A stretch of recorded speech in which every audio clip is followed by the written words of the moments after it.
They never argue about what you did. They argue about who you are. Because if they can rewrite your identity, they control your choices. Identity is the map you use to move through the world. If someone redraws the map, you lose your way. Toxic people avoid logical fights. Labels are faster. Call you too sensitive. Call you dramatic. Call you the problem. Labels bypass evidence. They rewrite how you see yourself. Once a label sticks, you stop defending actions.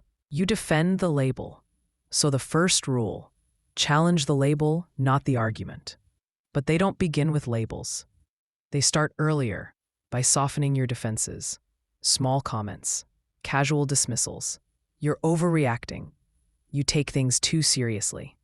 They drip these lines like acid. Your confidence dissolves slowly. Ego dampening. When your psychological immune system is low, labels take hold easier. Respond with neutral clarity. I'll decide what's valid for me.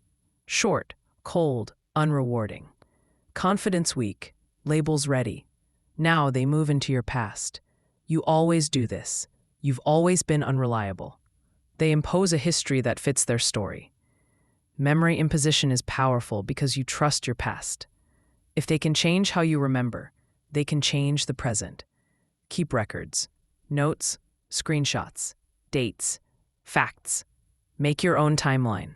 Evidence anchors identity. Sometimes identity attack is subtle, dressed as praise. The compliment trap. Wow, you're so patient. That's your strength. It sounds harmless. But praise can be a leash. They reward the version of you that benefits them. Positive reinforcement masking. You shrink to match the compliment.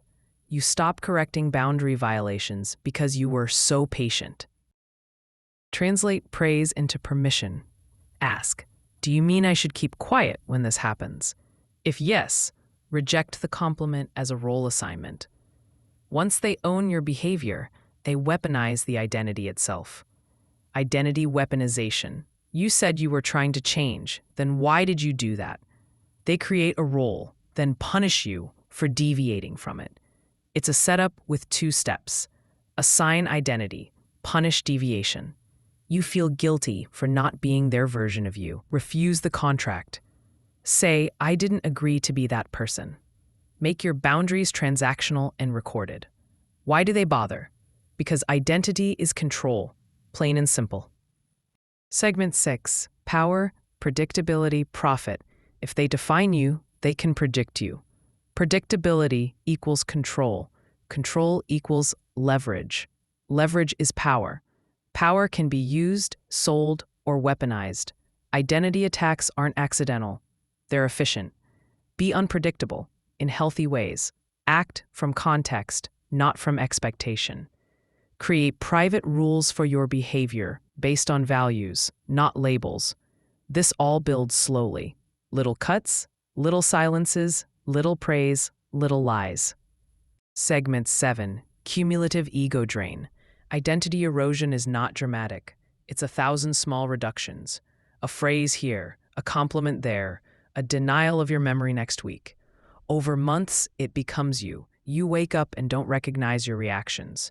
Rebuild with observable facts. List your actions. Make small, consistent choices that prove identity. Proof is the antidote to labels. They fear your identity more than your actions. A person grounded in self cannot be controlled. When you remember who you are, their power collapses. Final practicals, a short checklist. Track patterns, not moments. Keep a dated record of conflicts. Call labels out immediately. Don't argue feelings with manipulators. State facts. Use short, neutral replies. End the emotional transaction. Reclaim small acts. Your morning routine, your beliefs, your hobbies. They rebuild the self. If someone is trying to rewrite you, don't argue harder. Act clearer. Document. Distance. Decide. Subscribe to Fallout Mind for surgical psychological clarity. Reclaim your map. Reclaim your life. You were not born to be someone else's opinion. Remember that.